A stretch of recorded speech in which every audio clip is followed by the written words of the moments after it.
chance to interview John Stanton. He's a true telecom legend. Here's why. He was employee #1 at McCall Wireless, one of the first wireless companies in the world. He founded Western Wireless. Then he founded VoiceStream, which he sold and is now T-Mobile.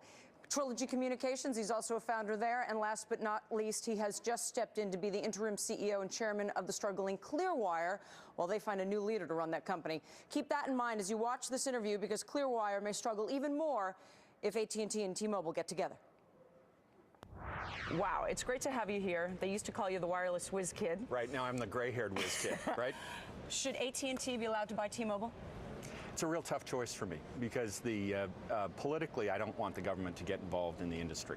But this is the most aggressive competitor in wireless who has done a very good job of dominating the industry. They've used their role as the largest telecom company in the industry, second largest wireless company, to limit the availability of an iPhone to just their customers, right? Which was probably the inflection point in damaging the T-Mobile business and dramatically slowing the growth.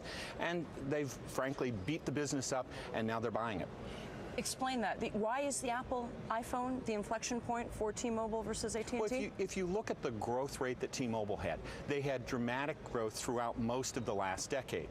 At the point that AT&T accomplished an exclusive deal, which at that point was essentially unheard of in the wireless business. Devices were always available across all platforms. Exclusive sometimes meant that you got a model for 3 months or 6 months. They got an exclusive deal for 2 years on a device that would easily run on the T-Mobile US network. Because of the same structure. And that's the point at which T-Mobile's growth slowed dramatically to the point that the business is now shrinking, and AT&T's growth went through the roof. It's the revenue growth that's key.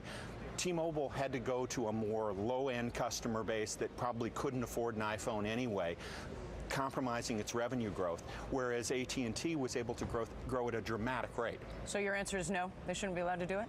My answer is I don't think the government should get in the way of consolidation in the industry, which is natural.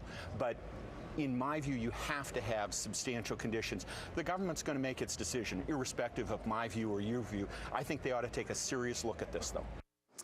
All right, earlier this week, I also talked with the CEO of LightSquared, Sanjeev Ahuja. His company plans to build out a massive wireless network of its own, but his company would sell capacity on it wholesale. Power Lunch has confirmed that LightSquared, which is 100% owned by billionaire investor Phil Falcone, is now in talks with Time Warner Cable to offer mobile web access to consumers. She tried to say. This is a move that would add another big-name client to LightSquared's roster, which right now includes only Best Buy. In an exclusive to Power Lunch, Falcone told us this morning, quote, "We are finalizing a few more deals, so maybe post those transactions, he would come on the show." And he hinted at a bit more news to come in a few more weeks.